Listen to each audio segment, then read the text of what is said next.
you are going to see something really, really cool. It is the opening sequence of Toy Story 2. This actually has its origins back in Toy Story 1. If you look back in that section, you'll see an abandoned sequence of the Buzz Lightyear opening cartoon.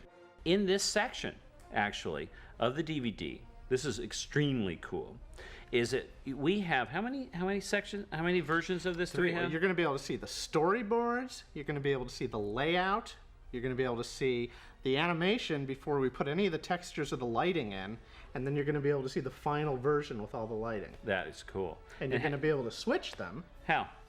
Well, with your remote. Ha! So get your remote, and that's going to guide you from each section to each section while it's playing in real time. Woo! Use that angle button. Next, you're going to see the steps of production for computer animation, the way we do it here at Pixar. Now, the first step of production is the story. Now, we take the story, the script, and we produce storyboards, still drawings that are kind of like a comic book version of the story. These storyboard drawings are then shot, and we make what we call the story reel. It's like it's a version of the movie using just these still drawings. So here's the storyboard section. Don't worry, Woody. In just a few hours, you'll be sitting around a campfire with Andy making delicious hot schmoes. They're called s'mores, Buzz. Right, of course. Now keep in mind that the editorial process doesn't just end with the story reels. Editorial's responsible for the rhythm and pacing of the entire film, from story reels all the way through the final audio mix of the film. once we've locked all the story reels and decided that the story's working as well as it can possibly work in that form, we move on into the next stage of production, which we call layout. Now, it's in layout that we kind of define how the film is going to look cinematically. We go in with little virtual cameras into virtual sets, and we set up all the shots and all the compositions and work out all the rough blocking of the characters. We then take all that footage, bring it into editorial, and go through an editing pass where we fine-tune it and we really find the shape of the scene and make it play really, really well. And what you're going to see now is the same scene in layout form. In just a few hours, you'll be sitting around a campfire with Andy making delicious hot schmoes. They're called s'mores, Buzz. Right, of course. The next step in the process is animation, and this is where we take the layout and we bring the characters to life. In just a few hours, you'll be sitting around a campfire with Andy making delicious hot schmoes. They're called s'mores, Buzz. Right, of course. Now that we have the body working, we work on the finer points of the performance, and that's the facial animation. And this is where we work on the eyes and the eyebrows and the lip sync. In just a few hours, you'll be sitting around a campfire with Andy making delicious hot schmoes. They're called s'mores, Buzz. Right, of course. Well, now we've seen the storyboard, we've seen the layout, we've seen the animation. Now this is the final stage in the production, where the shaders and the lighting has been added. And this, when at the completion of all this, this is what the audience sees in the theater. In just a few hours, you'll be sitting around a campfire with Andy making delicious hot schmoes. They're called s'mores, Buzz. Right, of course.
Buzz Lightyear mission log. All signs point to this planet as the location of Zurg's fortress, but there seems to be no sign of intelligence.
Buzz Lightyear mission log. All signs point to this planet as the location of Zurg's fortress, but there seems to be no sign of intelligence.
Buzz Lightyear mission log. All signs point to this planet as the location of Zurg's fortress, but there seems to be no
Buzz Lightyear mission log. All signs point to this planet as the location of Zurg's fortress, but there seems to be no sign of intelligent life anywhere.